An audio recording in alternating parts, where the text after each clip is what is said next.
Sir வணக்கம் sir. Sir சொல்லுங்க sir. SPC solar technology. ஆமா, நாங்க வந்து கால் பண்ணியிருந்தோம். என்ன பண்ணுங்க சார்? சார் இப்போ வந்து சோலார் மாற்றதுல இருந்து எந்த பிரச்சனையுமே இல்லை நம்மளுக்கு. இப்போ வந்து நைட்ல வந்து நேற்று வந்து என்ன ஆச்சுன்னா, ஒரு மார்னிங் டைம்ல ஒரு 3 or 4 o'clock வந்து சுத்தமா சடவுன் ஆயிடுச்சு. ஈபியும் சடன் ஆனோம், சோலார்ல எரியும் பார்த்தா அதுலயுமே எரியல, அதுவும் சடன் ஆயிடுச்சு. அது என்ன பிரச்சனை? விடியற் காலை 4 மணிக்கு கரண்ட் போயிடுச்சு. 6 மணிக்கு காமிச்சது சார். கரண்ட் போன உடனே ஆஃப் ஆயிடுச்சுன்னா கொஞ்சம் லேட் ஆயிடுச்சு. கரண்ட் போய் உடனே ஒரு 1/2 hour தான் பேக்கப் இருந்ததுனால எரிஞ்சிருக்கு, அதுக்கப்புறம் ஆஃப் ஆயிடுச்சு. ஓகே சார், சரி போய் செக் பண்ணுங்க. வாங்க சார்.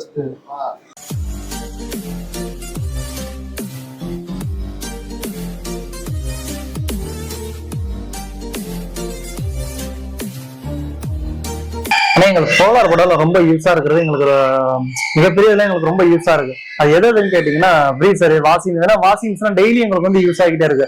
அதுவும் இல்லாம ஃப்ரீசர் வந்து எங்களுக்கு வந்து 24 hours எங்களுக்கு யூஸ் ஆகுது. அது ஏன் என்ன பொறுத்திருக்கான்னு கேட்டீங்கன்னா, நாங்க வந்து பிக் ஃபார்ம் வச்சிருக்கோம். பிக் ஃபார்ம்ல அந்த மாமிஸ் அந்த கறி வந்து கெட்டு போகாம இருக்கிறதுக்கு அவங்க வந்து டெய்லியுமே 24 hours வந்து ஆன்லைன் இருக்கணும். நாங்க வந்து டெய்லியும் காலையில வந்து கறி போட போடணும்னா மிச்சம் ஒரு 1 kg 2 kg வந்து எனி டைம் மிச்சப்படாது வந்து நம்ம ஃப்ரீசர்ல வச்சிருப்போம். ஃப்ரீசர்ல வச்சிருப்போம்.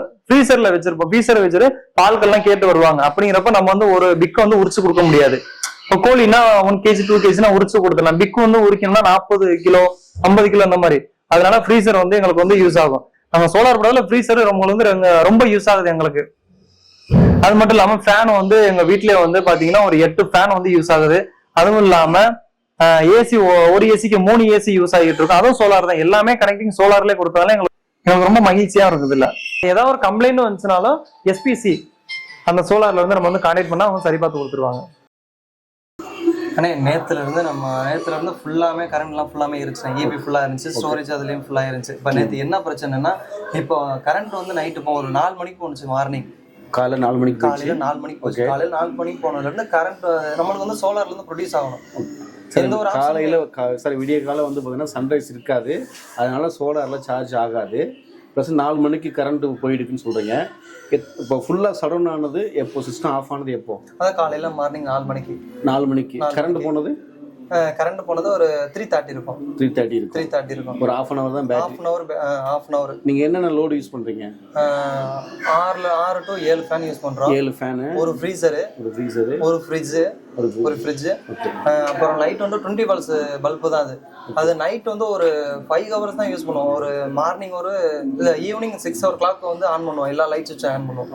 ஆன் பண்ணப்போ அந்த செட் ஒர்க் லைட் மட்டும் கிட்டத்தட்ட ஒரு 20 பல்ப் இருக்கும். 6 7 8 9 10 ஒரு 5 hours மட்டும் தான் அந்த பல்ப் எரியும். அதுக்கப்புறம் 2 பல்ப் மட்டும் தான் எரியும். அதுக்கப்புறம் 10 மணிக்கு மேல 2 பல்ப் மட்டும் தான் எரியும். ஓகேங்களா? அப்போ வந்து வீட்டுல உள்ளது மட்டும் அவுட்டர்ல ஒரு 3 பல்ப் எரியும். ஜியோ பல்ஸ் அவுட்டர்ல வந்து 3 பல்ப் எரியும். அப்புறம் ஒவ்வொரு ரூமுக்கும் நைட் பல்ப் எரியும். ஓகேங்களா? அதுதான் இப்போ யூசேஜ். சரி, இப்போ என்னன்னா இந்த 4 பேட்டரி கொடுத்துருக்கோம் பாத்தீங்களா, அந்த 4 பேட்டரி பேக்கை வச்சு தான் ஒர்க் ஆகிட்டு இருந்திருக்கு. இப்போ இது வந்து பாத்தீங்கன்னா ஈபில இருந்து சார்ஜ் ஆகாத மாதிரி செட்டிங்ஸ் வச்சிருந்துருக்காங்க.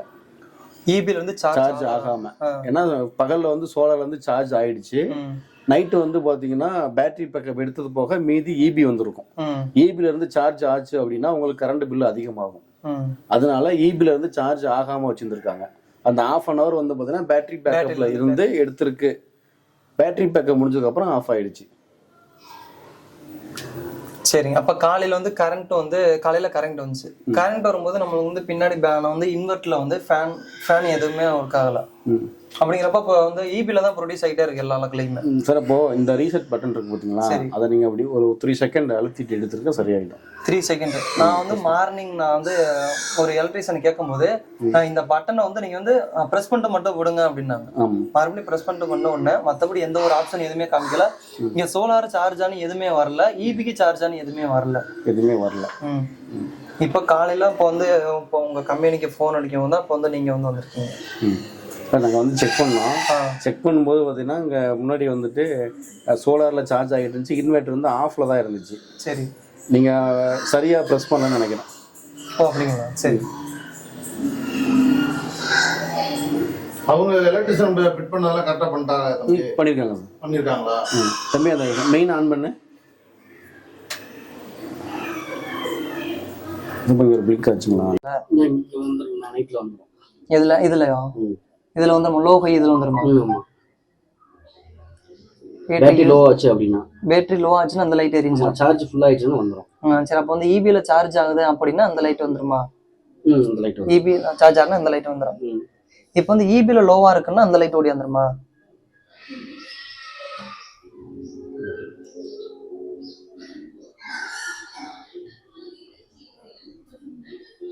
நான் கேட்கறது புரியுதுங்களா? இப்போ இது வந்து பார்த்தீங்கன்னா இபில மட்டும் ஒர்க் ஆகும். இந்த இது இபில மட்டும் ஒர்க் ஆகும். இபில மட்டும் ஒர்க் ஆகுது. சரி, இது வந்து இபில சார்ஜ் ஆகிறதுக்கான சிம்பிள். இது சார்ஜ் ஆகுது, இது ஓகே. இப்போ இந்த சிம்பிள் வந்து சோலார்லயும் ஓடல, பேட்டரிலயும் ஓடல, இபில மட்டும் ஓடுறது. இபில மட்டும் ஓட்டுறதுக்கு இந்த சிம்பிள். இப்போ நம்மளுக்கு வந்து இப்போ லைவ்ல இருக்கிறது வந்து சோலார்ல வந்து சார்ஜ் ஆயிருது, இபில வந்து ஆஃப்ல இருக்கு. ஆமா, இப்போ நம்ம அங்க ஆன் பண்ணி வச்சிருக்கோம், இபில வந்து சார்ஜ் ஆகல. இபில சார்ஜ் ஆகல. இன்வெர்டர் இப்போ லோட்ல இருக்கு. இப்போ ஃபேன் டிவி எல்லாமே ஓடுது. அப்போ ஃபேன் சுத்தல எந்த ஒரு இதே ஆகல, பின்னாடி ஃபேன் சுத்தல. அது வந்து ஆட்டோமேட்டிக்கா ஹீட் ஆனா ஃபேன் ஓட ஆரம்பிக்கும். ஹீட் ஆனா ஓவர் லோட் ஆனாலும் ஃபேன் வந்து ரொம்ப சுத்த ஆரம்பிக்குமா? அல்ல, உள்ள வந்து பாத்தீங்கன்னா ஹீட் ஆகிறதுக்காக அந்த ஃபேன் சார். இப்போ உங்களுக்கு எதனால வந்துட்டு விடியற கால 4 மணிக்கு உங்களுக்கு ஆஃப் ஆயிருக்கு அப்படின்னா, இபில இருந்து பேட்டரிக்கு சார்ஜ் ஆகாத மாதிரி செட்டிங்ஸ்ல மாறி இருக்கு. ஓகே, இதை வந்துட்டு நம்ம சோலார்ல மட்டும் யூஸ் பண்ற மாதிரி வச்சிருக்கோம். ஏன்னா இபில இருந்து பேட்டரி பேக்கப் சார்ஜ் ஆகுதுன்னா உங்களுக்கு கரண்ட் பில் அதிகமாகும். அதனாலதான் இதுக்கு முன்னாடி வந்த டெக்னீஷியன் வந்துட்டு இபில சார்ஜ் ஆகாத மாதிரி வச்சிருந்துருக்காங்க. ஈவினிங் 5 மணிக்கு மேல சோலார் ப்ரொடக்ஷன் இருக்காது. பேட்டரி பேக்கப்ல இருந்தா நீங்க யூஸ் பண்ணிருக்கீங்க. கரண்ட் போனதுக்கு அப்புறம் பேட்டரி பேக்கப் இல்லாதனால உங்களுக்கு ஆஃப் ஆயிடுச்சு. இப்போ வந்துட்டு இபில்லையும் சார்ஜ் ஆகிற மாதிரி நாங்கள் வச்சிருக்கோம். இனிமேல் இந்த மாதிரி ப்ராப்ளம் வராது சார் உங்களுக்கு. Okay sir. Sir okay sir, எல்லாமே நீங்கள் சொல்லி எங்களுக்கு புரிய வச்சுட்டீங்க. அதனால் ஒன்றும் இல்லை, ஒன்றும் பிரச்சனை இல்லை. இப்போ ஓரளவுக்கு சால்வ் ஆகிட்டு அந்த உங்களுக்கு வந்து இப்போ ஏதாவது பிரச்சனை வச்சுன்னா அந்த 3 பட்டன் மட்டும் 3 செகண்ட் மட்டும் லாங் ப்ரெஸ் பண்ணால் போதும். போதும். ஓகேங்க.